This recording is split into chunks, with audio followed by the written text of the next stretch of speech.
is advised.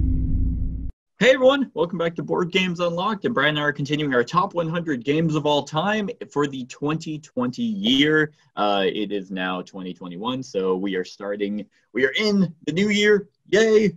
Awesome. So this segment is going to be 60 through 51, the segment right before the top 50, and that's what people care about, right? The top 50. Right. No one really gives a shit about the previous 50. It's like, yeah, you probably just named games and just threw them in there. So we haven't even played any of them. We're just reading a BGG like description.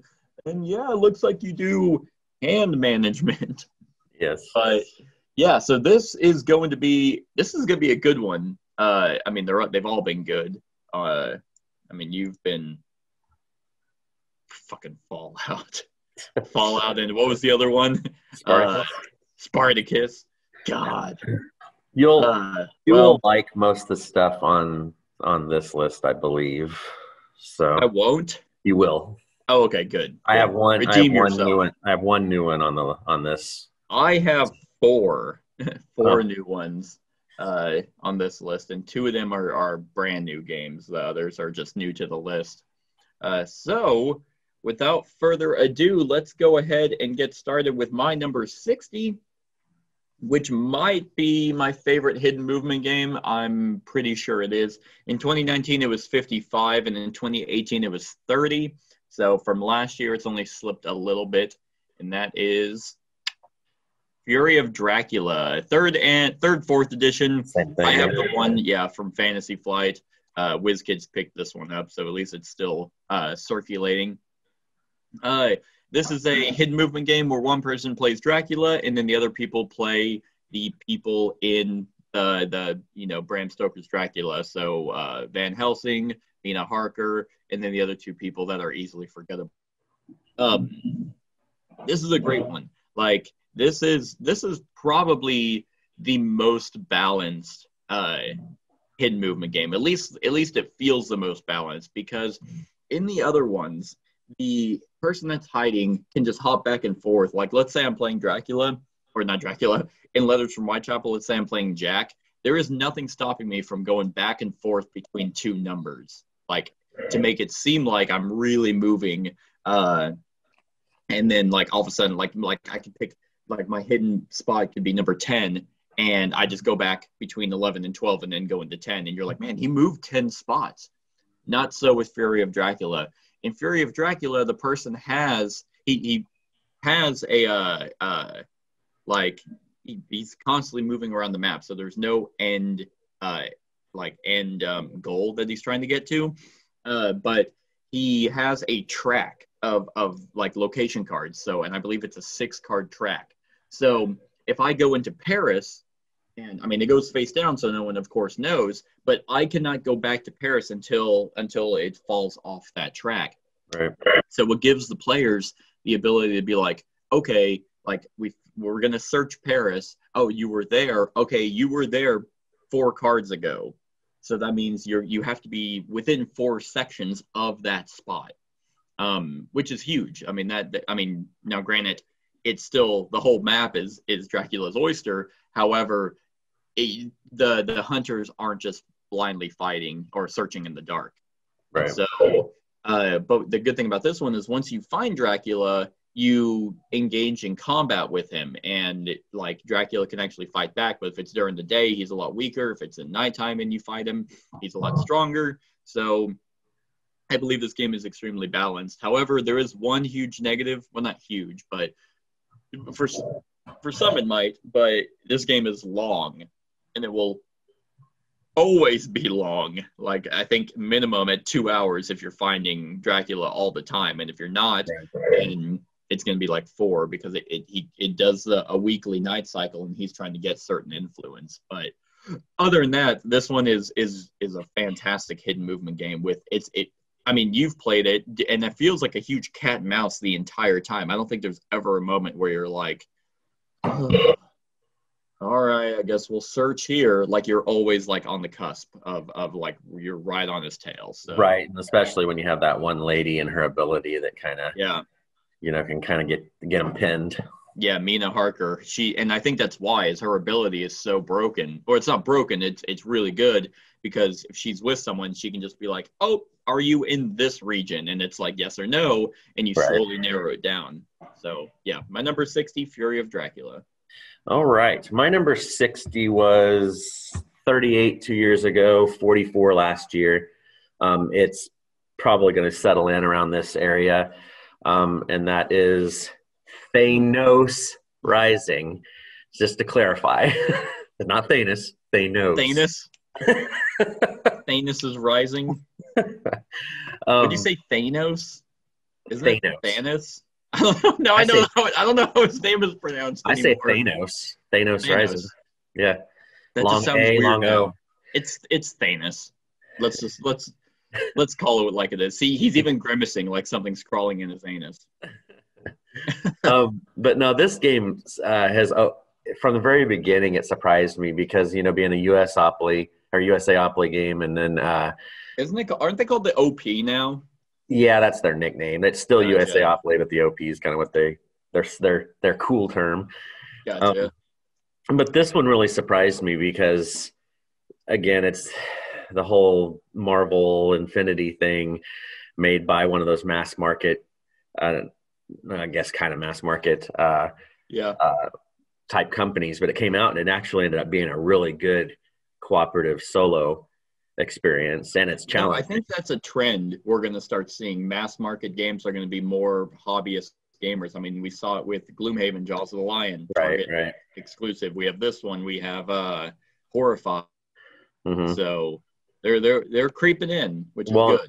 And the cool thing with this game is, it comes with quite a few characters and cards and stuff anyway. But then each year, I don't know if they did this year since convention season really wasn't a thing, but they've come out each convention season with a set of promos of cards and new characters and stuff. And what I really like about this company is I didn't catch one of them, and all you had to do is you send an email to them and be like, hey, can you send me that? And they just send it to you for free.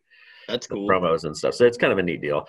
But this game, pretty much what you're doing is you are taking on, I think in the base game, it's like Captain America, Black Panther, Iron Man. Yeah, there's a few. They try to get one from each of these different areas. Like I think one of them is even the lady from the Guardians of the Galaxy. What's the Gamora? Gamora, yeah, that was.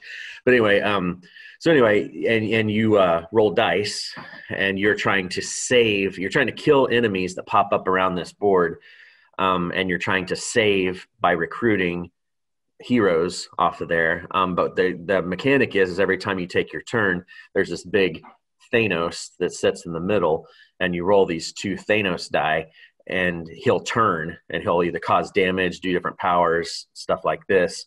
And he's trying to gain enough of these colorful cubes, and there's another board that is the Infinity Gauntlet that will actually power up, and you'll get this big jewel. So it's really neat looking on the table because these big jewels go in onto the knuckles and stuff. And when he does that, then he gets all these extra powers, and it makes the game even harder.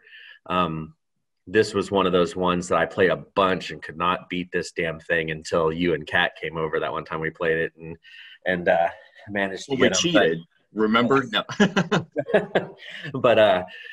But anyway, this is just one of those that's really cool, and they've come out with a ton of other reskins of the same game, more or less. Star Wars, right? They have a Harry Potter one. They have a Batman that's right. one. They have all this stuff. They have I got the one that didn't get released in the U.S. They have the Star Wars, the Dark Side Rising. It just got released in Europe, but I managed to get one. And so they have just all these different versions of it, but this was the original, and it just fits really well, and it's a good game. Neat. Yeah, this one was fun. Extremely hard, and I think it's it has the same kind of difficulty as like Ghost Stories, is that it's more random, which makes it hard. Mm-hmm. And I think for me that's okay every once in a while. But like for difficulty, I want the game mechanics to actually be difficult, like against you. like Spirit Island, for example. Like that's not really random difficulty. That's just like it's designed to be difficult. But once again, yeah, this one's not bad. I think out of all the themes, this is the best one. Like The Star Wars one's pretty solid, but this one makes more sense. That's like what I mean. Yeah. This one makes the most sense. So, but if you're not into Marvel, then and you're, a grown up 6-year-old, you can really be into the Harry Potter one. Yeah, and the Batman one's really nasty. It's like the something rising, and it's like it's that one version of Batman that's like all the really grisly, bloody, gross looking. I can't think of the name of what it is, but it's Oh, is it the Batman Who Laughs Rising? Yeah, I think so. Oh, that's gross. Yeah, that's a fucked up comic. Yeah, and I think that's whenever he comes like the Joker, like he gets infected with like Joker's toxin and oh man. So it's kind of really dark and stuff, but they're all the same game for the most part. I mean, I know there's a little bit of theming differencing and stuff, but that is actually one. I haven't read this comic series, but there's a YouTube channel where he like basically discusses the entire series, and I listened to this one, and it's intense. Yeah, that's wow. I'm surprised they released that one. That's cool. That one's a cool one. I'd probably actually get this one. I like that idea better than the Thanos. All right. My number 59 is new to the list and was one that I believe you mentioned last segment. So I like it a little bit more than you do. And that is Brook City. Brook City, bitch. Brook City, bitch. That is a fantastic 80s cop movie game. It's so much fun. The only fiddliness is the movement of the cars.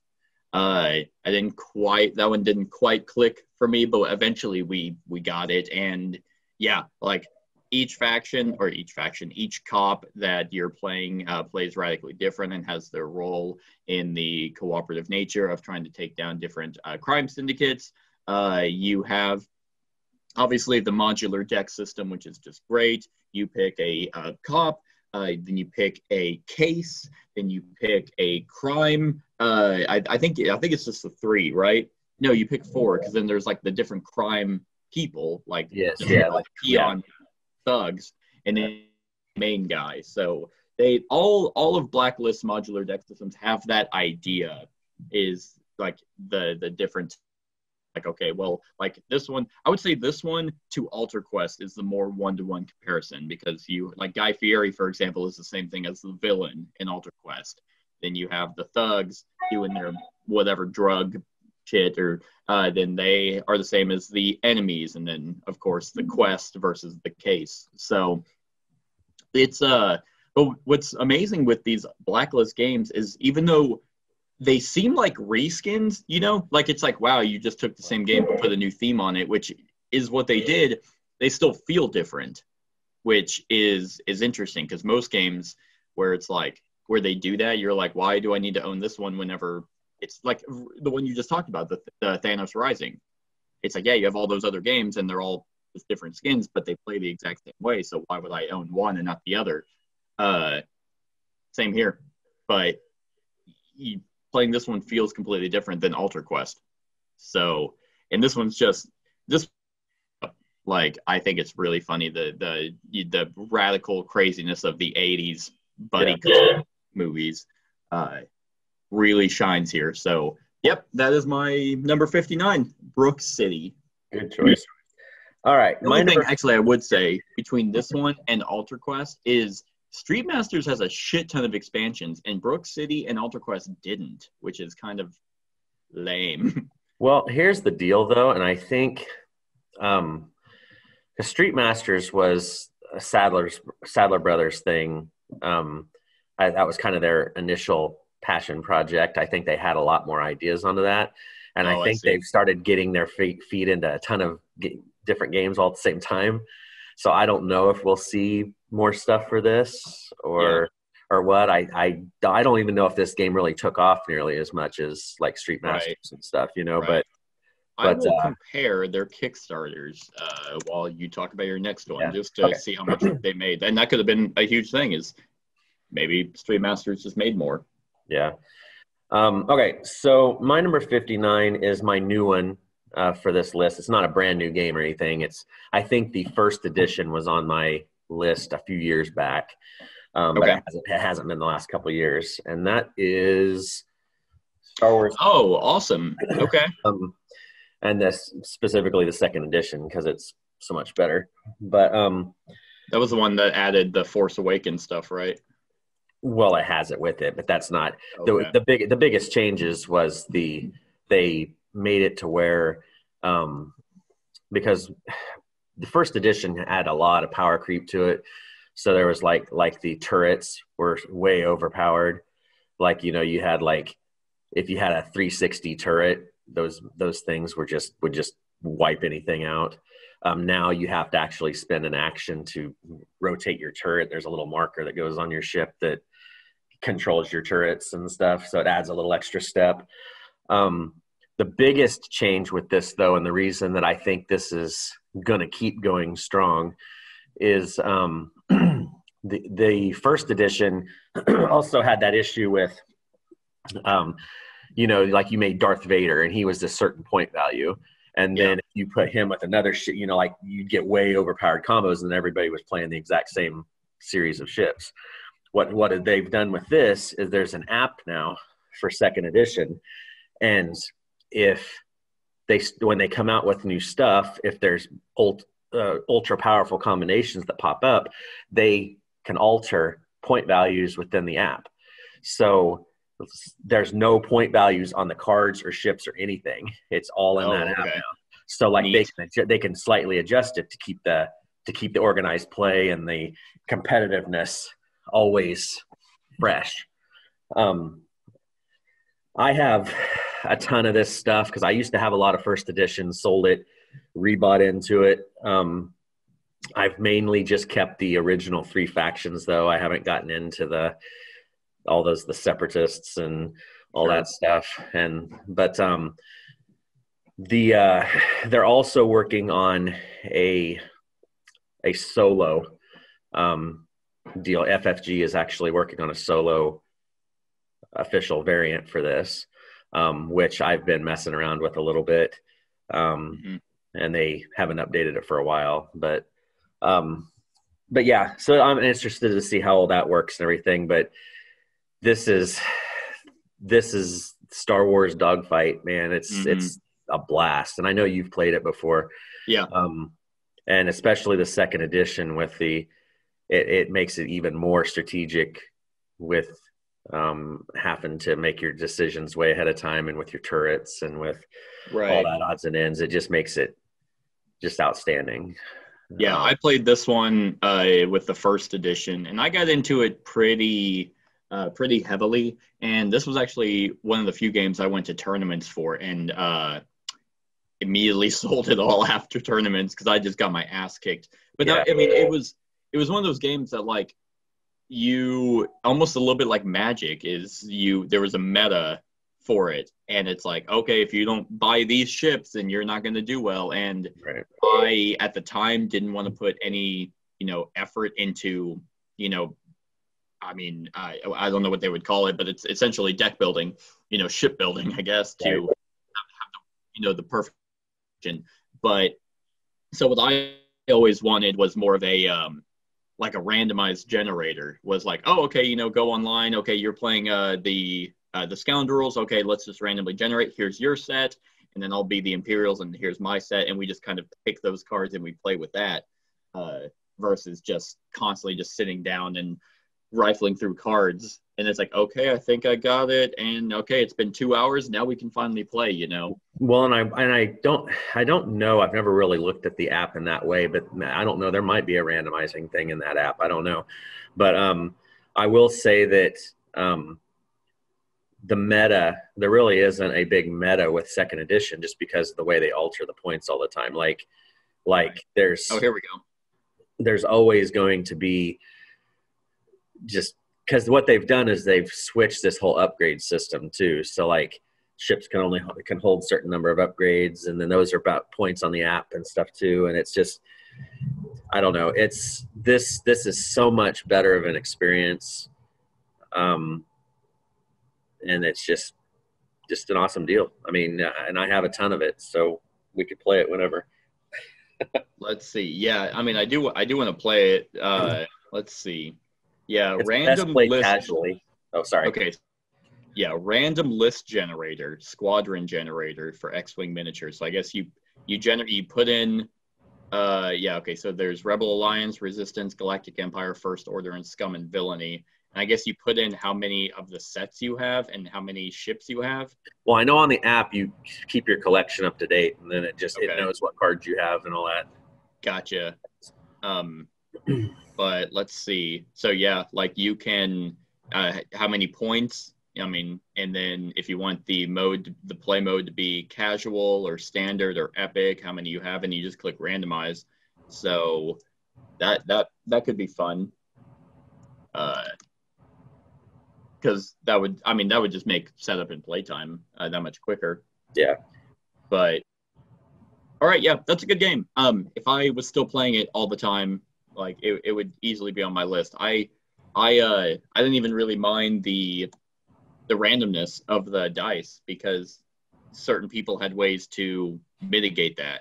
Right. And how you actually read your opponent, like, okay, what's he gonna do? Like, he's probably gonna bank hard left, and then he does like a U-turn, and you're just like, oh, like Right. I did not expect you to do that. So I'm like turning, and then like I can't hit you, and then you're just all able to just okay. And I'm gonna shoot my massive Death Star cannon that'll just obliterate you.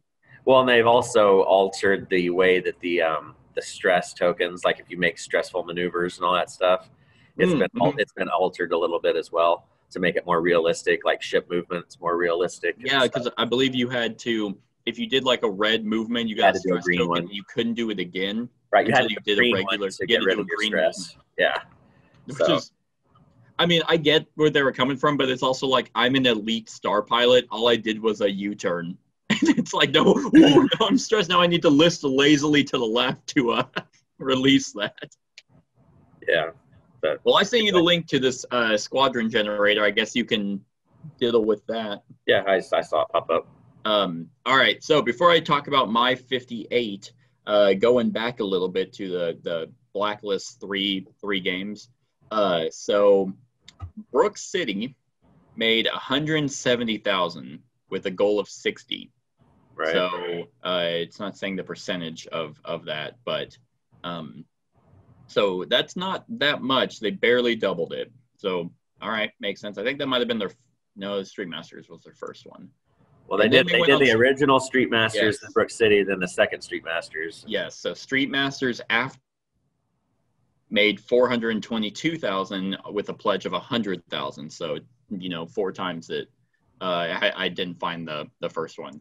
And then Alter Quest, this is the interesting one, made 620,000 on a pledge goal of 100,000. So they made quite a bit of money for that one. And what's weird about that is it's like they almost don't have a whole lot of content to show for how much money they made. So I don't know. But for 620,000, you think they would have put more than 5 dice in the game. Anyway, I'm just salty about that one thing. Or make a better rule book. Anyway, on to my 58. I was sitting here and I'm like, wait, that's not right. My 58 actually moved up. Yay! It was 68 last year, but 21 in 2018. So it fell significantly, but now it's slowly inching its way back up. And this has nothing to do with the 2-player game that they just made, even though that one's okay. But yeah, it is Cosmic Encounter. So they made Cosmic Encounter Duel. That's not why this moved up. That's a whole separate game. That's okay. But Cosmic Encounter is such a good game. And maybe the Duel made me appreciate this one a little bit more. But excuse me, I shouldn't have 7-Up apparently. This is basically 100%, replayable negotiation game where you play a faction that is radically different from everyone else's faction, that has a unique flare card that gives your natural ability, that it makes it that much better. And I mean, your abilities go off at different times. Some of them are mandatory where you have to do something. Others are optional where you may. That will incorporate just different aspects of the game. A lot of it being more stuff that's outside of the game. Like, I mean, some of them are like, oh, if you don't let me win this match, then the card you play gets added on to, my alien, and that number just adds to my total score. So it's like when you fight them, it's like you play a 40 and you're like, well, I don't want you to have this card, so I guess I'll let you win. And they all bounce off each other. And then there's the 3 different tiers of alien powers: green, yellow, and red. And I mean, it sounds like it would be a chaotic mess.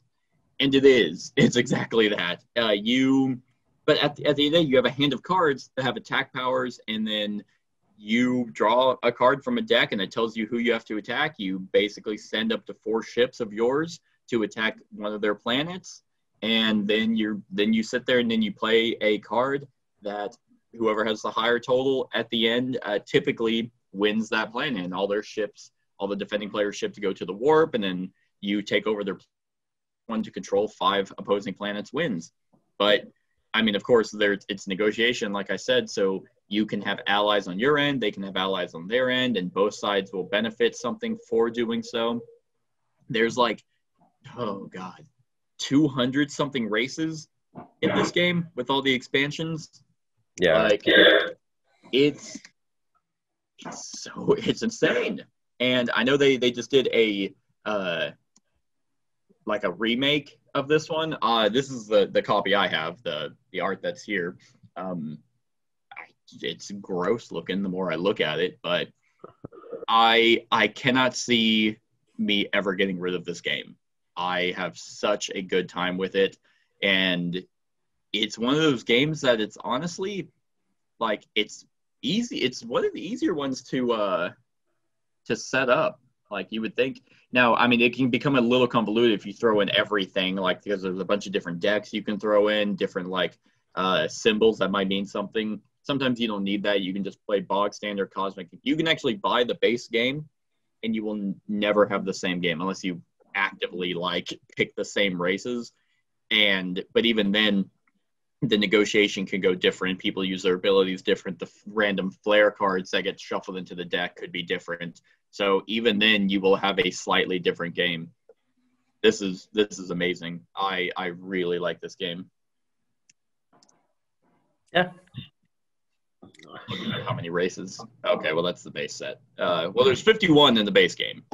So if that helps, I was just kind of thinking overall, but I know it's up there because I've heard Vassal talk about it before. It's wild.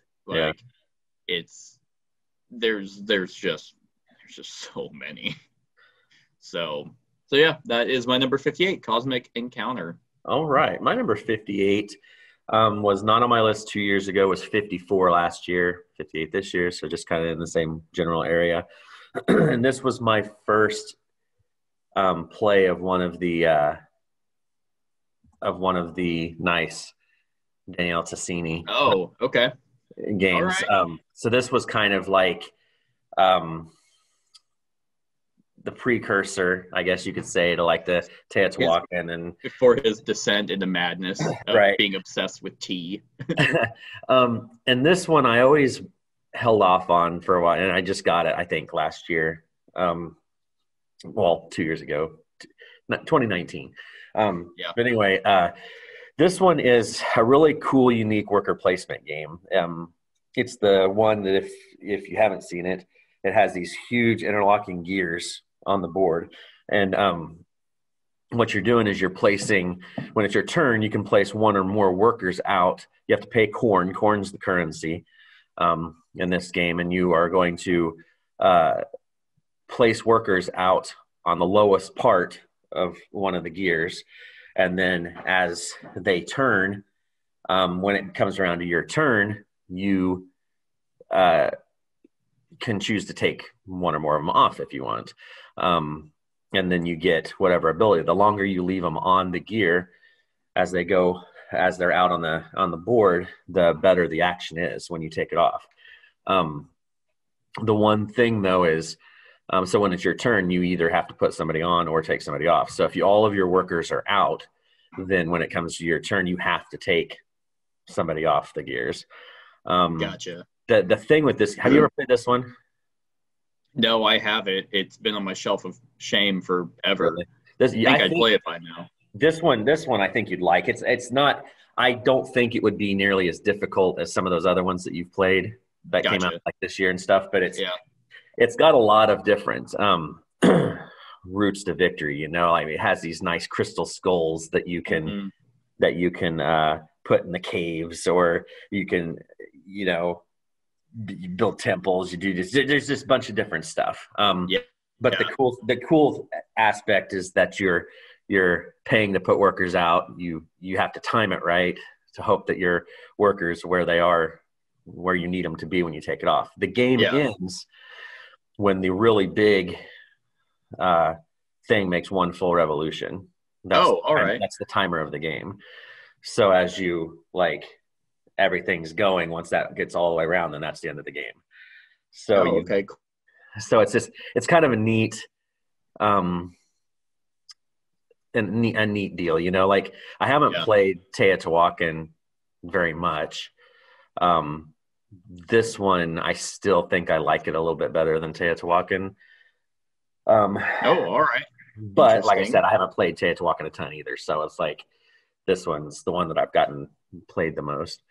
But it's a really solid game. And then if you get the first expansion that came out, that one gives you the variable player powers. Like, you start off with your own power and stuff, which makes it obviously really good as well.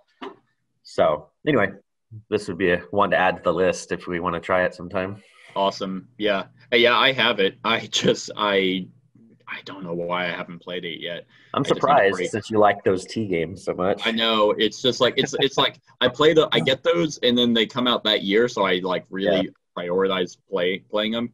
Is the expansion the Tribes and Prophecies? Yes, I believe it's that. Yeah, because I think there's only one or two expansions. I think that's that might be it.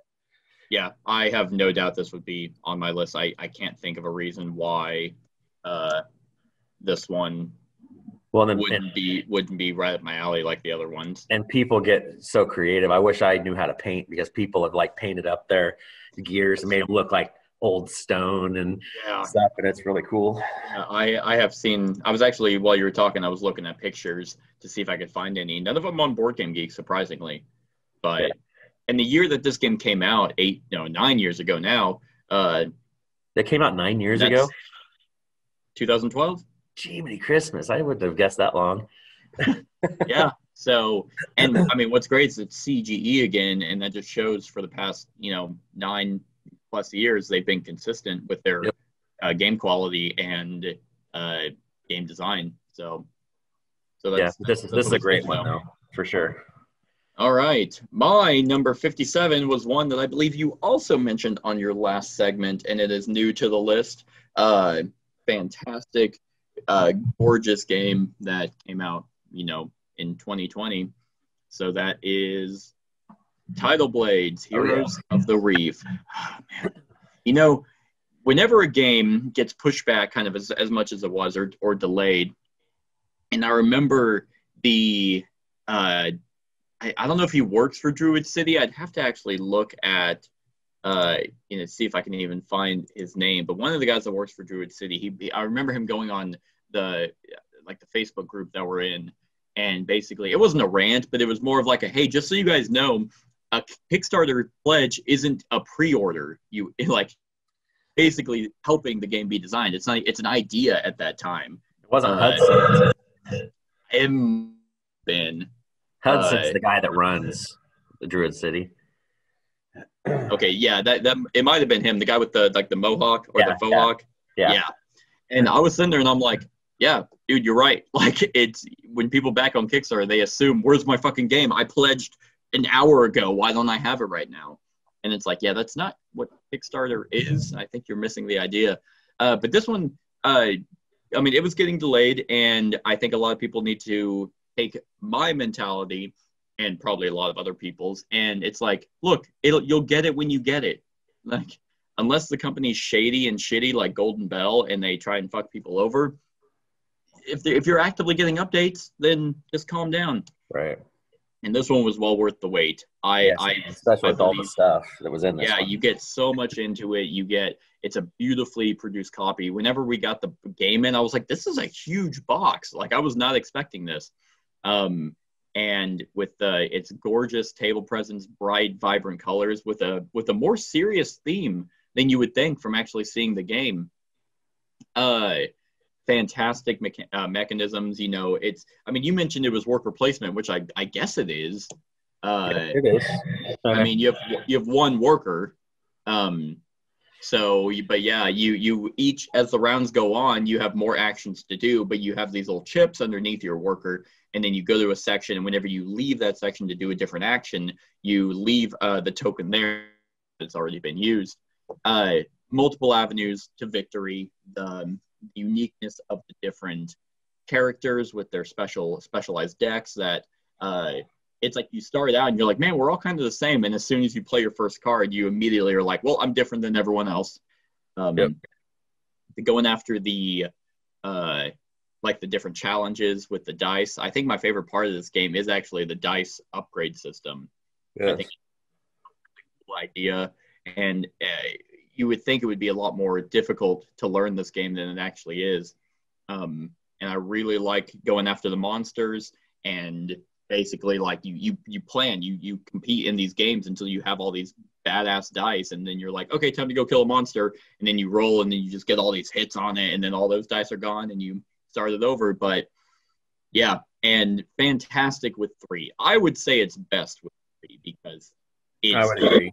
Because you have just enough that you get to do what you want to do, but also a little bit that someone might go, and you're like, ugh, because the board is not as tight, but tight enough. So, and playing with 2, they have a dummy person that goes and takes spots and stuff, and it's dumb. I usually don't like that, and I think with 4, it would just get you. It's like, well, I really hope that I get to go somewhere, and then it's like it's just constantly being filled up. So yeah, this one is fantastic and jumped way up there with it in my top 100. So yeah, that's my number 57, Tidal Blades. All right, my number 57 was not on the list 2 years ago because it wasn't out, and it was 63 last year.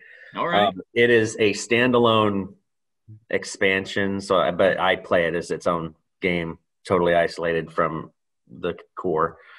And that is DC Deck Building Game Rebirth. Nice. What this one does is this one brings in you can play it competitive or cooperative or solo, obviously. But what it brings into this game is movement, because you're going to be laying out locations, and there's going to be bad guys at these different locations and stuff, and you will actually move a standee to a place, purchase cards, defeat things. It's pretty much the same DC deck building game mechanics. The difference is when you defeat a bad guy, the bad guy does not go into your deck, which is one of the big reasons people didn't like DC deck building games, because you bad guy, then they'd go into your deck and you'd get to use them. What happens now is when you defeat the bad guy, you get like a one-time bonus, and then it goes away. What makes this game cool though is it has an 8. There's resealable envelopes and stuff, and it's got an 8 scenario campaign that's replayable, and like legacy style stuff. So your heroes kind of keep building up throughout the campaign. That's neat. With permanent changes and all that cool stuff. So it's like it's like what DC deck building games should have been at the beginning. But it was purely competitive back then. This one just adds all the solo aspect and the movement, and it's challenging because you're trying to protect these areas of the city from the bad guys that are doing shit, and it just turns this game into what it should have been all along. Right. And it's a really cool solo experience as far as playing the game, and it's really fast and challenging. Cool. Yeah, I can't remember if I've asked you this before, but do you prefer DC or Marvel? Marvel, Marvel. always. Yeah. I mean, Yeah. I like Superman, but I will always be a Marvel. Yeah, I think Punisher and Deadpool. Gotcha. Yeah, with DC, it's like, I mean, there's some cool. I mean, DC kind of has really cool villains. I think Yeah. kind of where they shine more so than Marvel, but Marvel just has the better heroes, I think, and yeah. So I'm assuming the deck building is solid with this version because of the villains aren't just randomly in your deck now. Yeah, you're actually buying. Now it still has that same weird DC thing. Like if you're Superman, and you may get like a Batarang or something Oh, like that. You gotcha. know, I mean, which is the same thing that happens in when you're kind of doing Marvel Legendary. I mean, you're getting multiple heroes in your deck and True. stuff. But I just like it because the villains are not. You defeat the villain, you get a bonus. They get discarded, and that's Okay. it. So you don't have to That's a stick lot with better, that other yeah. stuff. So anyway, that it's a really good solo experience, and that's why it's kind of hanging out at this spot. All right, good deal. My number 56 is new to the list as well, but I don't believe it is. It is not a brand new game, but I think it came out a couple years ago, and it is an amalgamation of two other games that I think are also really good. And I don't know why I own those other two games, considering this exists, but that is Between Two Castles of Mad King Ludwig, whichever however it's pronounced. Yeah, so this is a combination of Between Two Cities and Castles of Mad King Ludwig. And I remember I bought this and I'm like, why am I getting this? And man, this game is just so good. I really, really like it. And it does a fantastic job with basically having both of them. So if you don't know, Between Two Cities is a game where you are basically building two cities with the people to your left and right. So you're drafting tiles, and then both of you are you're both trying to make the best possible city, while also making them both really good, because your final score is the final score of the lowest of the two. And then Castle of Mad King Ludwig is you are auctioning for tiles to build a castle, and you get a bunch of points depending on how they're placed next to each other, trying to min-max, your castle layout. And this does both. Now, I don't believe, if I'm not mistaken, I don't believe there's an auctioning. You're drafting the same type of tile, so it's not as lavish or weird as like Castles of Mad King Ludwig with the different shapes of the tiles. But so they're all just square. However, you are still doing the partnership, the semi-cooperative nature of building the two castles, as well as how they are placed, which is the same thing as Castles of Mad King Ludwig. Right. So it is such a solid game that, for one that's of this caliber, I have zero complaints with. I have a blast with it. I love the shared nature of trying to work with both people, and then they're trying to, like in a 3-player game, for example, it's like I'm trying to work with two people, but they're also trying to work. So like you're sitting there and you're like, okay, all right. So because you reveal the tiles and it's like, ooh, that part would go great in mine. And then the other guy's like, no, it would look better here. So then they have to make that decision. It's so good. And I don't know why. I mean, this one replaces Between Two Cities more than it replaces Castles of Mad King Ludwig, because of the auctioning and the truly different shapes of the castles. But what I'll probably do is I might end up getting rid of Between Two Cities, because this one does such a great job. And Castles of Mad King Ludwig is getting a collector's Deluxe. Yeah. which I will be grabbing that as well. So yeah, I think it's going to be the deluxe edition of Castles and then this one. And I want an expansion for this one, and I don't know if there is going to be one. But no Between Two Cities had one with kind of unique end game objectives. But yeah, this one, and I mean, you still get that satisfaction of looking at what you've built at the end of the game, with the puzzly nature of the of placing the tiles. So yeah, this one's really, really good. So that's my number 56. All right, my number 56 is the only one you might not. I don't think you hate it. I just don't think you love it.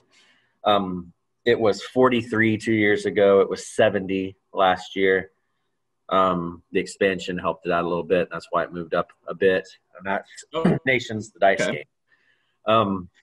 This one's all right. I like what the expansion did because it added a lot more starting countries that you get to control. Okay. And those countries, unlike the original core box, everybody, nobody had any special starting powers. It's just like everybody was just generically the same. The expansion added all these different deals where they all started out with different stuff. So it gave them a little bit of direction. In this game, it's just a really, really fast version of the Nations board game. You start off with these dice, you roll these dice, you gain the resources, and then there's all these tiles out on a board. Then it goes around the table and you're spending resources to buy tiles to add to your civilization or your nation. And what's cool is like your dice signify that your civilization's row. So like if you buy a tile and it covers up one of the white dice tiles, but it has like a 2 red, let's say, you have to get rid of a white dice, but you get to take those 2 red dice, automatically roll them, and get to use them that turn. So you're kind of building up your dice that way. You have to, you're trying to get culture. There's a culture track. You keep track of your military. It's just a really, really simplified version of Nations, the board game, really. You're just rolling dice, going with it. And I like it because it's, a full-fledged game may take 30 minutes once, especially if everybody knows what's going on. The solo game is really simple.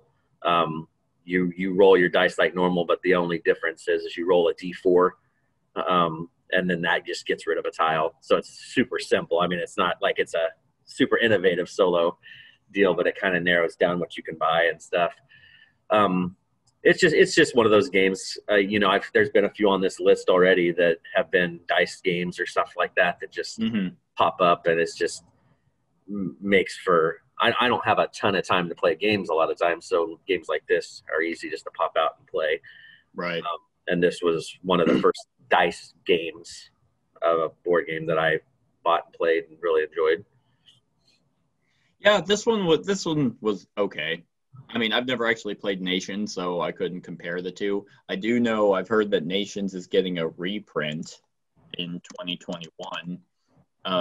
But I've played Through the Ages, and those two are usually compared.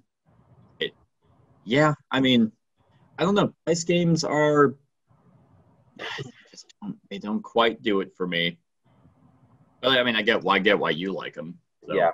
Well, and I think that having that expansion where you start off with your own unique civilization helps too. Like one of them may start out with 2 gold or 3 gold instead of the one that you normally start with. You may start out with 2 extra rerolls, or something. Yeah. So every round, when you regather all your supplies, you're going to be different and have a different. Yeah, I think that would give it some life. Yeah. So anyway, all right. That's 56. Cool. My number 55 was 59 last year, so it went up. Yay! And it was 20 in 2018, so it fell quite a bit from 2 years ago. But I think it'll sit around this time because it doesn't hit the table all that much. But it keeps getting support, and that is Robinson Crusoe: Adventures on the Cursed Island. This one, look at all those awards at the bottom. That's impressive. This was one of those games that I had since the beginning. Like it was a top 10 game for a while because of just the the sheer cooperative nature of it and the difficulty of it. I really really like this game. I mean, you pick your scenario and then try and survive on this island by gathering resources. Resources can expire unless you have a way of preserving them.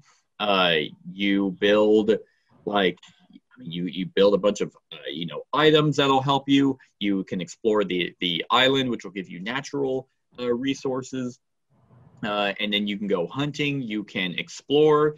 There's just so much that you can do for this game, and ultimately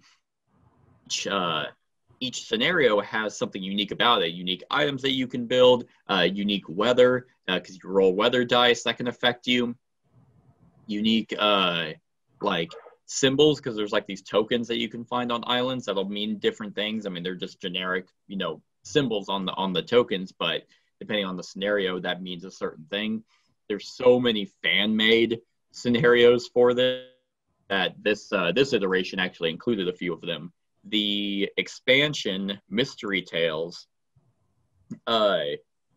included what did it do? Yeah, 10 characters, new decks of event cards, adventure cards, beast cards, mystery cards. So they had included Sanity, and there's like a 5-mission campaign. This was a huge one. So each player controls a character that's has a special ability and a special item that they can craft. There's a lot to this game, and they're about to release another expansion, which I believe is just a book of the scenarios, which will be nice to have those all in one. I don't know if they're all the same ones, like if it's like, hey, here's just a spiral bound notebook of all the adventures that are already there, or if it's a whole new set of scenarios. But my favorite thing about this game is the fact that whenever you build, or whenever you explore, or whenever you do something that involves one of the 3 decks, you roll dice, and other people can set their tokens with you to help out, which will ensure that you succeed.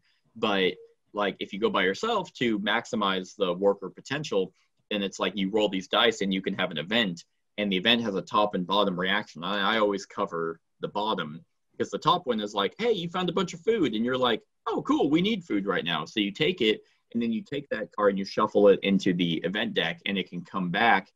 And then you read the bottom, and it's like, yeah, you took all that food, and that attracted a bear, so now you have to fight a bear. And it's like, we don't have any weapons, so like a lot of people are getting injured. You can build shelters. That'll help you from weather and things like that. It's a fantastic island survival cooperative game that I will always be on my list. So that's my number 55, Robinson Crusoe. I still have never played that game. Do you have any interest? Possibly. You're like no! if I was caught in the right mood, yeah. Gotcha. It's one I've thought about. Yeah. I've owned it twice. I've never played it.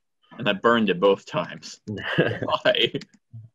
My number 55 was on your list a couple of sections ago. I'm not exactly sure how far back. Okay.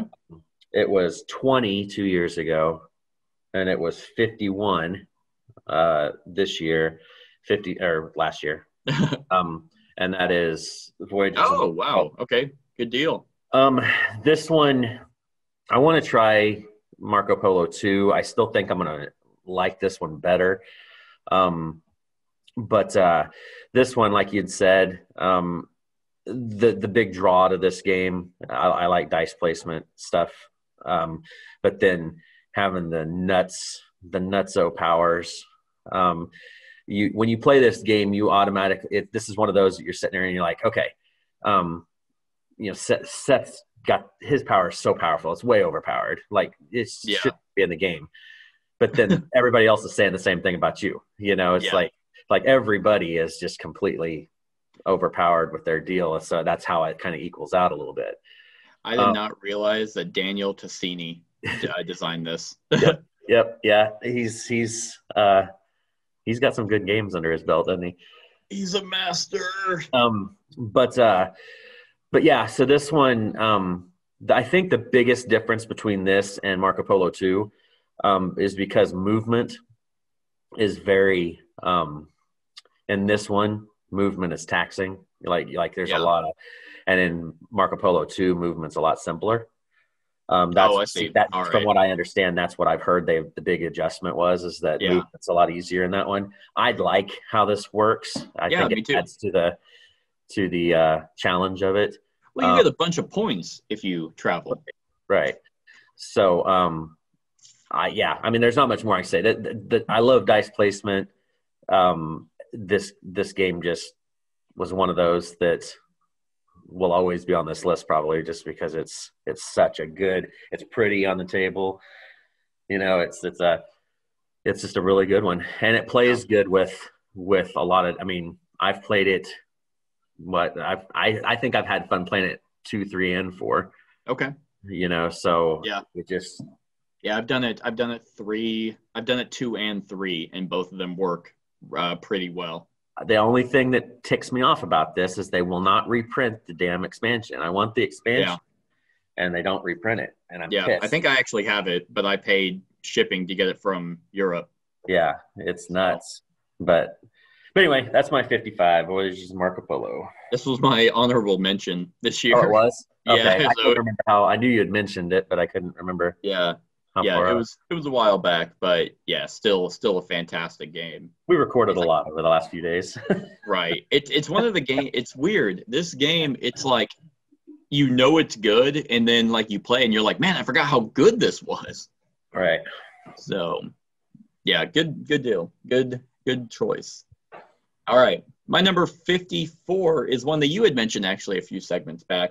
Don't remember which one, but it was 43 last year and 12 in 2018.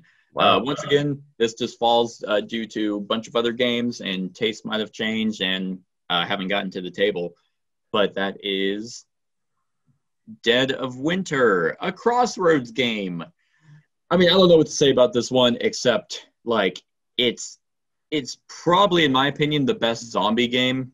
And I know zombies are really not that big of a deal, even though they can be if you completely ignore them. But this one with the Long Night expansion, there's just so much to it. Like the Long Night added all those different variants of bandits, or the experiment lab, or like just all the different characters that you can play as, and that just gives you more actions to do whenever you're going out to search for whatever you need for the current crisis. The crisis can be intense, so everyone's trying to work together. But of course, the two big things about the game is the potential for a hidden traitor, that everyone gets a objective that they need to complete, as well as the overall objective that everyone needs to complete the game. But you don't know who's the traitor. And the Crossroads, I love that idea. Right. Like the fact that it's every turn someone draws a card, or someone like to the left of the person who's going draws a card, and there's a trigger at the top, and it's like if they do that trigger, okay. I really like that idea of an event deck, because you have so many, and some of them might not even ever happen. I know a lot of people wish they happened every round, but I think the way that they have it makes them even more special when they're coming in. So, and with the Long Night expansion, it added a few more that were actually like a little bit more adult themed for this kind of theme. So I really do like this game, and it's always a blast when you get it to the table. The only one drawback, I mean, you could easily fix this, but is that once you guys figure out that there's not a traitor, I mean, there's actual in-game ways for you to find out what someone's objective is. But like, unless the traitor is really, really good, if you do figure out that there's not a traitor, it becomes a little easier, because then everyone is like, oh, okay, yeah, we're just going to work together. I mean, right. We have a reason not to put these cards for the Crossroads, but I mean, that could easily be mitigated, where you can put a betrayal card in the objective, so someone is traitor, you just don't know who, and that fixes that issue. So yeah, this one will probably stay on my list for. I mean, it'll have to have a drastic reason for it not to make it. Yeah, I really need to get this to the table again sometime. I haven't. Yeah, I know. It's like you look at it and you're like, that's a really good game. Yeah, I'm gonna play something else. So, So yeah, that's my number 54, Dead of Winter. All right. My number 54, you had said at some point earlier on. It was not on my list 2 years ago. It was number 13 last year. So it dipped quite a bit. And that is Thunderstorm Quest. Awesome. I can specifically point out why this has fallen as far as it has. And it's because of all that. I love deck building, everything, but this is probably one of the longer playing, drawn out deck builders, I think. That's true. You know, and as good as it is, it's just the games just take a long time. You know, if I'm sitting there and I'm wanting to put time into a deck builder and I'm gonna play a long deck builder, I'm gonna play Aeon's End or something like that takes a little. This is still great. I mean, it's I have been playing Thunderstone since the first iteration of it way back when it first came out, shortly after Dominion and all that stuff. But the quest stuff brought in some cool story mode with it. I like that they came out with the barricade mode for solo play. That was kind of cool. That added that neat stuff. There's just so much content for this right now. I mean, it's nuts. Yeah. And I just have the base game and the barricades expansion, and I think one of the other little expansions. I don't even have all the other crap yet. I do. Yeah, I know. So it's like it's a really good game. I like the light aspect where when you're going into the caverns, you have to have that light. To be able to do stuff. That's always been something with Thunderstone. But and the character progression, just they do a lot of stuff with it. It's just with all the deck builders that I play and own, I think this one's just falling because it just takes a long time to play. It is a little long. I would agree with you there. I mean, because basically the way the game ends is you have to find those keys. Right. And so you have to delve into the dungeon, and there's I think there's more keys in the bottom deck, which makes sense because, I mean, otherwise, one can go to the first level. But it's, and then it's, I mean, the ending is a little odd because it's like, okay, we found all the keys. Oh, the big bad monster shows up. Oh, all right, we get one attack on it to see how well we do. And it's like, okay, well, do I get to still do my turn, or do I just draw a hand of cards and attack it and just see, okay, hopefully this hand is good? It's a little odd of the rule book, and it's not 100% clear in what you're trying to do. But, I mean, once you do figure it out, yeah, it's a really good one. But you're right, it is a little long. Yeah, so it's still a great game. I mean, it's almost in my top 50 still, but it's just there's other stuff a little better, 70, Yeah, this was 74 for me. Yeah. All right. Sweet. My number 53 is brand new to the list, and surprisingly, I'm actually surprised myself that it is not higher. I can actually pinpoint why it's not higher, and that is Etherfield. How did she find that picture? Huh. I couldn't find a picture that looked like this. There you go. She found it. That's amazing because it's always tilted. You know that box where it's like I've tried so hard to find art like this. I showed her your tricks, so she must have found it somewhere. She must have. She advanced it because anyway. Etherfields is my number 53. This one is a cooperative exploration game where you are in dreams and you experience and go through different dreams, completing objectives to advance the campaign. And it incorporates a lot of different stuff. You have two different types of dreams. One's in like the dreamland and the other one's the dreamscape, or whatever terminology they used. Basically, one's the overworld of like imagine like Super Mario World, where it's like you're moving around the map and go to a different, and then once you get to a spot, you go into the actual dream once you get a certain number of keys. This has the same kind of deck building idea that Tainted Grail had. Each person has their own unique deck, and over time you can you gain what's called ether that lets you buy new cards and then deck build. But it includes, it's not just your deck that you're deck building. You have different items that you can get that you can that you refresh, and you can start with a certain number. You have a what do they call it? You have like two different flaw deck that can be that basically can have new decks or new cards added to it. You have a oh man, it's the red cards. I'm drawing a blank, but there's a bunch of different decks that you actually deck build as you do certain dreams. What makes this game really, really good is just the pure exploration of it. The different types of dreams are all have their own central like idea behind them. Like the first one is the tutorial, and then another one that we did was like a hedge maze, and you actually had to do different actions to turn the cards and like try and find your exit.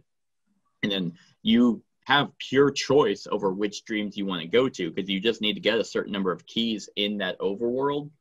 And then it's like, okay, well, we're going to do this one. And it gives you a hint over what if you complete it. So you can look at it and be like, oh, this would be a good thing to get. Like, it's like, hey, this will help you. Slumber deck. Like, but one of them will tell you, oh, this is a way for you to get rid of slumber cards. And you're like, oh, that's neat. Or this one will give you a really good item. So you can basically make decisions on how you want to progress. The reason why this one is not higher is because this rule book is basically non-existent. They really, really fucked up on this rule book. It's basically like the whoever wrote it had like down and just didn't even bother trying to explain shit.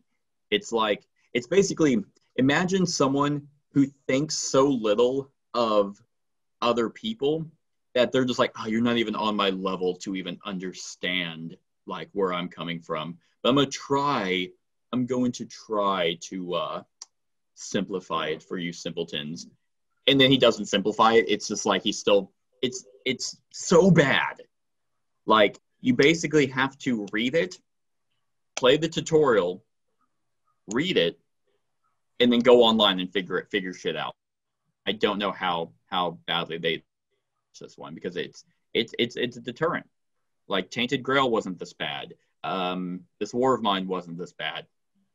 I don't know, because I remember reading the rule book and I was like, I have no idea what they're talking about, because they use terminology for their game, like the Dreamscape and Dream World and all that, without ever really explaining what that means. So you're just sitting there looking at setup and you're like, how do I set this game up? All right, so like you have the two different worlds. You're in the overworld, but you have what's called slumber events, which are supposed to be quick, whatever happens, and then you have a whole dream. And it's like, okay, well, you have a slumber event, but you're like, well, how do I go to the slumber tiles? And it's like, nope, you're always there. You're and I'm like, ugh. But with all that being said, once you do figure it out, it's a fantastic game. I really enjoy, even the dreams that we've done that aren't like stellar, they're still fun. Like, it's a cool atmosphere, great theme, great mechanics. I really like the deck building and the hand management and the card play. And the campaign, it's written really well. The mysticism of the whole idea is really cool. So I do like this one. So, but that rule book, man. Ooh. I've heard, like, people either really hate this or really like this. It's been such a polarizing game, Yeah. And I guarantee you it's because they either attempted to try and play it and couldn't, because, as of right now, there's probably some information out there, but for a designer like Awakened Realms, or for a publisher to be so great at so many things, and so I get that they want to try to be innovative with, hey, we want you to just jump right in, but you can't with this one. This War of Mine, fine, like, you can kind of jump in and play it, even though they give you new information on how to play as you go on, and happen to find it in the book of scripts. It's not the same with this one. You can barely set it up for your first game. because the rule book is just so bad. Yeah. So that prevents it from being higher. I mean, honestly. So and time will tell as we go on. I mean, they have a shit ton of like a stack of dreams and a bunch of expansions that'll be coming out in wave 2. Like, who knows? They could just be like, oh, quality or quantity over quality. We have a bunch of dreams and a bunch of cards. We didn't really put any effort into any of them. That's not what I'm saying, but that still could be a possibility if they did so little effort with their rule book. Who knows how hard they tried with all their different dreams. Right. But I have done 4 at this point, and each of them take about an hour and a half. So you get your money's worth out of the games. And I would say 3 out of the 4 dreams have been really good, and the 4th one was just weird. Right. Like, it wasn't really that fun to play, but it was weird, and the theme was cool still, but we didn't really like how it worked. So that's probably just gonna be one of those things. So yeah, as of right now, it's still really high up there. I still really like it, even though I just shit all over the rule book. The 12 once out is so much fun, and I love this idea and I love this theme. And the game works. Figure it out. So that's my 53.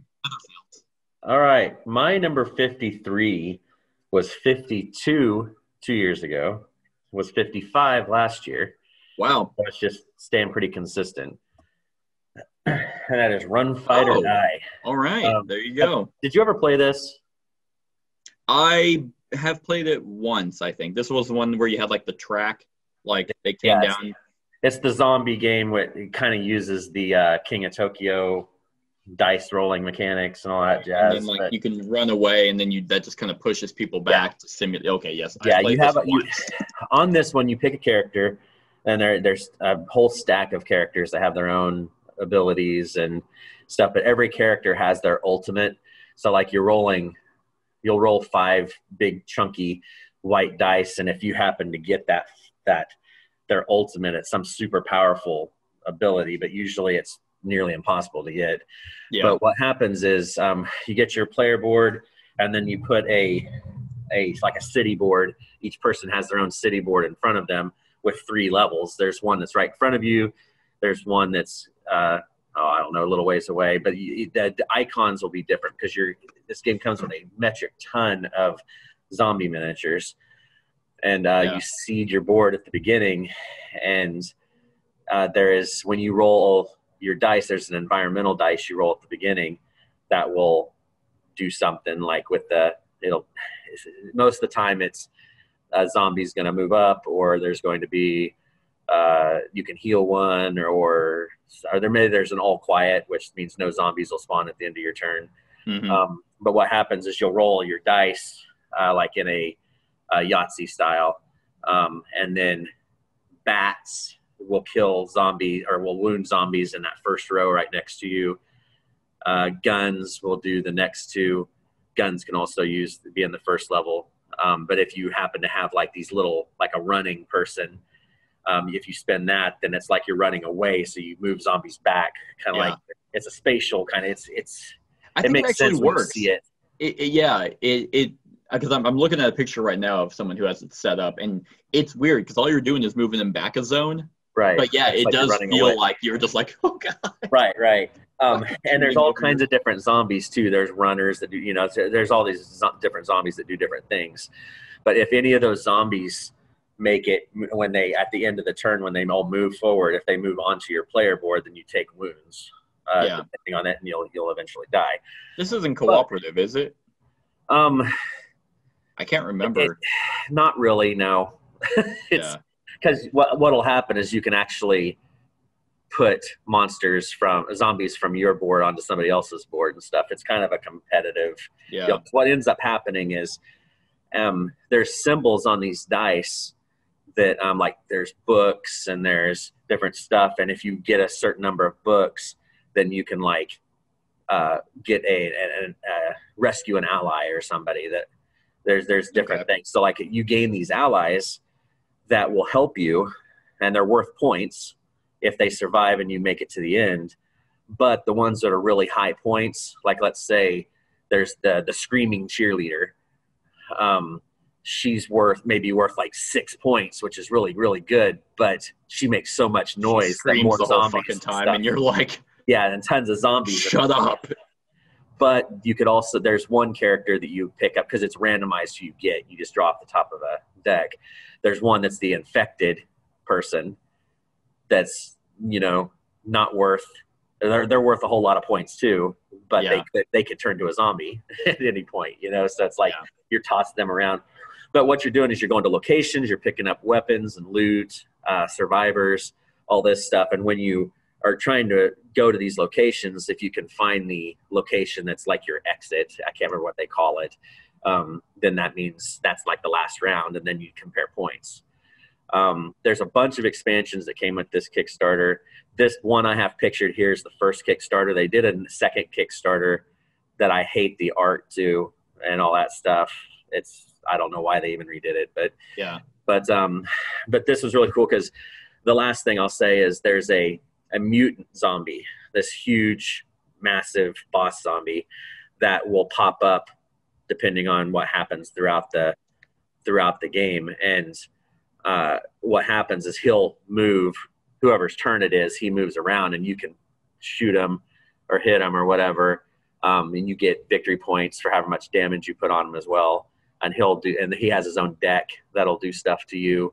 There's just a lot of stuff going on. It's a Richard Lanius game, which I thought was kind of cool. You know, it's a because he does all the defenders and stuff like that. So it's like kind of interesting. But this was just one of those games. It was zombies because I like zombies. It's got the big clunky colorful dice and a ton of zombie miniatures. Yeah, and it's just, and the games don't take that long, and it's just a fun experience. It's like if you like King of Tokyo and you want something more, do this, because this one has a lot more decisions, a lot more tense, because it is tense when you get, because your board gets shit tons of zombies coming, you know, at stuff, and some of the loot cards you can get are like, you know, like Molotov cocktails and all this stuff, and you can just blow up massive amounts of them and stuff. It's just a really cool game, I think. Right. Yeah, this one I've only played it once, and I think I played it at 2, which I don't know if it's just not that great at 2, but I remember maybe just at the time I do it. I don't know. I'd like to give it another shot to see if I liked it. You can play it solo too. I mean, because it's not really that big of a, you know, it's just a solid little dice chucker with a bunch of miniatures. All right. My number 52 is a fantastic game, and it was 46 last year, and it was 44 in 2018. So it's just barely slipped a little bit, and that's probably just due to just newer games and getting added to the list. And that is Imperial Settlers. So as you can see, Imperial Settlers Empires of the North was 99. So this one I do like significantly better. I mean, this one is a fantastic civilization game. You play a civilization, you know, Romans, barbarians, Egyptians, Japan, Amazons, Atlanteans, Aztecs, that's and yeah, they each play completely different. I mean, they have, what's cool about this is you have like that same 51st states idea. You have this track and you're building a tableau. The left side goes towards your own faction, like the cards that you're building that are from your faction's deck. And then you have the other side, the right side, that are for just general buildings that come from, you know, a common deck. And you're spending resources to build them. And you have kind of an engine that you can have where you can have that activate certain buildings that let you gain resources, which then you can spend to do other actions. I really think this one is solid. It's a civilization game that also, it doesn't lend itself to being cutthroat. Like you can destroy other people's buildings. However, you can only destroy their common their common buildings. Like once those faction buildings are built, they are there, and they're going to generate that player points at the end of the game. Unless you're Japan. Unless you're Japan. And even if you destroy their common, one of their common buildings, they flip it and they get a wood resource. So they get a little something, but also that can still be used because I think every faction building requires you to replace another building. And so, or not replace, get rid of it. So if someone raises one of yours, then it's like, oh, okay, like at least I can still get rid of that card in place of, the requirements to build one of my faction cards. Like, it's such a solid game. I've had this might have been one of the first games that I watched Shut Up and Sit Down's like review over it. And I was like, yeah, I'll give that a shot, and it's just stuck. Like I've gotten every expansion. I have not tried the Rise of Empire. It hasn't quite like gripped me like enough to try and to give it a shot. But I am excited for their big box, their big storage. The big box is actually being delivered to some people I've been seeing online. Really? Oh, great. Yeah. Awesome. Yeah, great. Because the storage system, I mean, is okay as of right now. But yeah, this one, I think each faction plays completely different. They have a bunch of mini expansions that you can use to kind of deck construct your own deck. The solo for it, I think, is actually really fun too, because you're just trying to beat your own high score.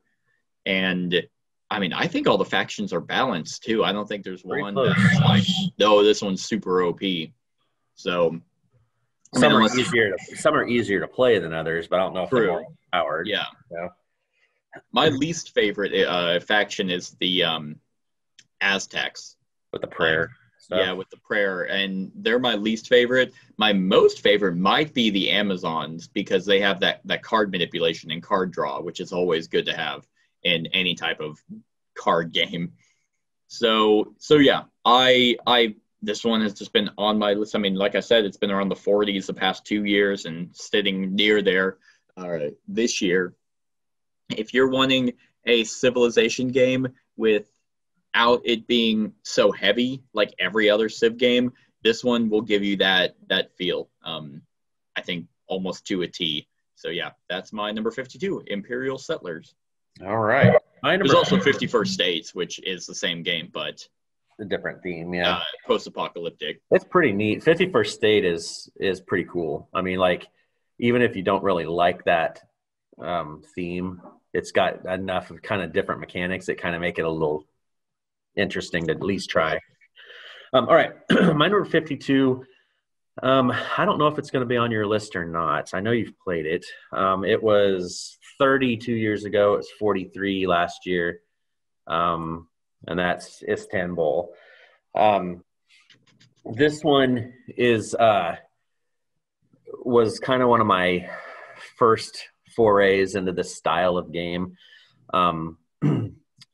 This is kind of a racing game, hidden, like the race is hidden in it because you're pretty much trying to be the first person to get 5 rubies, but there's all these different ways of you doing stuff, that gathering this resource, which leads to this resource, which leads to this resource, which gets you a ruby. And then it's harder to do that to get the second ruby. So you might have to do another route, it's like, So it's kind of a offshoot racing game in a way, but pretty much what you're doing is you are you're like a merchant, and you have this stack, like you have a wooden disc, and then there's a bunch of, like, I think 4 wooden discs below you that are like your assistants.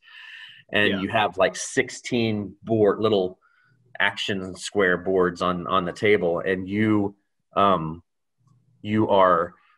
moving 1 or 2 spots when it's your turn. And if you're moving to a spot that doesn't have one of your discs, you're dropping off a disc as you move. So it means it kind of limits your movement because you can't move if you don't have an assistant under you. But you can always backtrack to pick up another assistant and then move to another spot. So there's that way. And then there's like a fountain that you can go to that just picks up all your assistants for you and stuff. But there's every one of the action tiles does different stuff. There's you have a little resource cart that's in front of you, and you can buy additions to that to hold more of all the resources and stuff to make it easier to do trades and stuff with. It's just, there's just a lot of cool stuff with this. And when you first play it, there's a suggested setup for those tiles, but then when you get playing, you can just randomize and throw them out and see what happens. This picture right here is the big box that I just picked up. It has all the expansions in it and stuff, and those expansions just add more tiles that replace other tiles and bring in different resources. Yeah, like there's like the mocha one brings in like a coffee resource and a chocolate resource, and there's just all these different things that jump in with it and stuff. But what's another thing that's cool, there's these other pawns that are moving around on the board that one you have to pay taxes if you land with on one or one of them. You can actually arrest other people's tokens and put them in this little jail thing. It's there's just all kinds of craziness that goes with this game, and when you see it all out on the table, it's like it's kind of weird looking, but then when you start playing it, it's really cool resource management with a lot of different actions and decisions and stuff. It's a really solid game. Yeah, no, I completely agree. It is not on my list because I forgot to add it to my collection on Board Game Geek, so Pubmeeple didn't include it. So I was sitting there and I'm like, that is weird. That should have been on my list. Doing a quick kind of scan, it probably would have been in the 90s. I still think like it probably would have made the list, but who knows? But I completely agree with you. This one was one that I always stayed away from because I'm like, that looks really lame. And then I'm like, you know what, fine. You know, my tastes have changed quite a bit, so I'll give it a shot. And then I just bought the base game, played it, and I was like, well, this is amazing. Like, this like the movement, the puzzle of trying to move, and then you're like, okay, well, I'm gonna buy the big box just to have the expansions.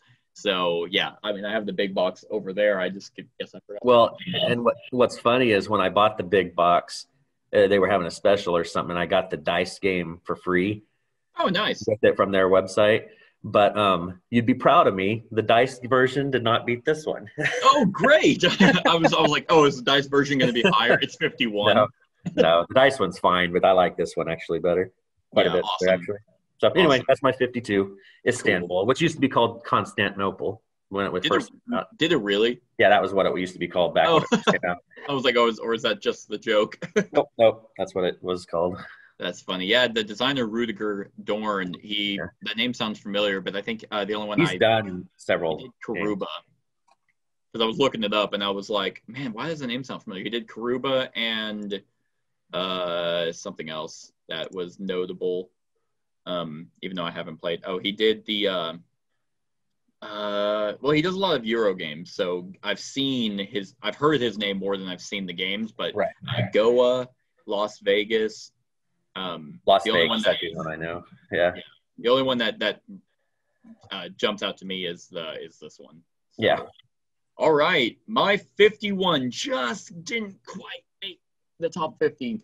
It's honorable mention to the top 50, but such a solid game. However, it has fallen a little bit. It was 29 last year, and obviously 51 this year, and that is Edge of Darkness. Another AEG game, actually. You just mentioned Istanbul. Edge of Darkness is a very unique deck building game. I mean, it does have that card crafting system where the cards are translucent and you slot them into sleeves to build them up. But what makes this one so cool is that you are deck building, but you are deck building a shared deck. For the most part, you have your own factions and your own, unique, essentially claim cards. That's translucent cards that has your guild on it. And through the course of the game, you can actually slide those in and then make those yours. But what's really cool is that there's a track or a row that the cards come out, and on your turn, you can take one of them to go into your hand. But what's neat is that if you take someone else's card, then to be able to use any of the three different levels on that card, you have to pay them a coin. So if someone builds a really good card, it's like, all right, well, I can still use it. I just have to pay them for it. And what's even better about that, because you might be thinking, why would I build a deck that other people can use? I don't like that. Well, you will get to use your cards. Like whenever at the end of your turn you discard your cards, the ones that belong to another player, they go into like on their player board, and at the beginning of their turn they pick it up. So you will get to use the cards that you craft. This game has so much variety. Once again, AEG with their massive amounts of fucking cards with expansions on this. I think there's actually a slotted 2021 Kickstarter expansion coming, and I think that probably brings in, I want to say, a campaign. That seems to be kind of what they're gearing towards. But if you don't know, there's each game basically has different areas that you can go to. You have the main board, and then I want to say 10 different areas that each correspond to a certain type of card. And the different types of cards that are coming out are going to drastically change how this game is played and how you're going to deck build. It's essentially a way to make the market. But those locations they might not do anything, but the people that come with them do a lot of stuff. A lot of them will let you go out and hunt monsters, because on the reverse side of your cards are monsters that eventually will get put into the shitty fucking dice tray or cube tower. I hate this only for the fact that once your cards are thick, like you have 3 in them, they won't really stay, and it's just fiddly. That part's the only fiddliness of this game. I really hate that thing. But they can become enemies, and so the stronger you make them for you, when they become enemies, the stronger they are to take out. But yeah, so a lot of them let you go out and hunt monsters. A lot of them generate you points, or ways to get money, or just to protect yourselves with guards and different minis. There's a lot in this game. It is a massive box that holds a lot of shit, and I just love the variety. I think the theme does show up with the different cards and how you're trying to actually just protect your city from the forces of evil. We've mentioned in our top 10 box art. I love this box art. It looks so good just staring at it right now. And it's unique. It does. I think the shared deck building is a cool idea that actually works in a non-annoying way. Because sometimes, if people don't want to take your cards, then they don't have to. But if they want their cards that might be further down the track, they'll have to pay more influence to go grab them. How you get attacked is also pretty cool, because there's a bag, and with the newest Kickstarter that I just got, they actually have a leather bag. The first one was leather, and it had their like the Edge of Darkness, whatever, and it was like peeling. It just felt and looked like shit. They actually made a cloth better bag. But yeah, you have your colored cubes and then black cubes in there, and depending on your opening hand, it'll tell you how many threat cubes you're drawing and dropping into this cube tower. And there's 3 sections on this cube tower that correspond to a card, an enemy card. And if your section has the more of your cubes, you're the one that's getting attacked. So this game has a lot of great replayability, almost unlimited variety with the number of cards and combinations of locations you can go to. It's so good. I love it. So that's my 51, Edge of Darkness. All right. Is this one still in shrink for you, or did you finally sell it? I sold it. I'm amazed you didn't try it. It was one of those impulse buys I bought, and then I'm like, I didn't know how solo was going to be. And solo is really good. I have actually played it solo. Yeah. So it was just one. I just got my money back out of it. My number 51 is one I don't think you've played yet. It's the second Star Wars game on this segment. It was not rated 2 years ago because it wasn't out. It was 15 last year and 51 now, and that's just because it needs expansion material. And that is Star Wars Outer Rim. Nice. This was one of those ones that when it first got announced, I thought it was just going to be a complete dumb, like the board was that like weird rainbow looking board, yeah. And stuff. And it just kind of came out of nowhere. Then I got into playing it, and the solo mode on this is really, really good. But pretty much this game killed Firefly, the board game. Like Firefly is not going to be on my list because this kind of replaced it. Because it's a lot faster of a game, and just because of Star Wars. But what you do on this is you're going to take the role of just like a kind of a scum person out there on the Outer Rim, and you're completing jobs by completing bounties, delivering illegal cargo, all this junk, and you're going to be recruiting these famous Star Wars people to join your crew. You can upgrade your ship, so everybody starts off with this basic little, almost like a Razor Crest from Mandalorian. Okay. That's kind of what they're like. Neat. But then you can eventually get up to Slave One or Millennium Falcon, by upgrading and everything. Cool. How you win the game, because you're gaining fame for all these different things. And how you win the game is if you get 10 fame. That's what sets off the end game. So you're just pretty much completing. I mean, you're completing jobs.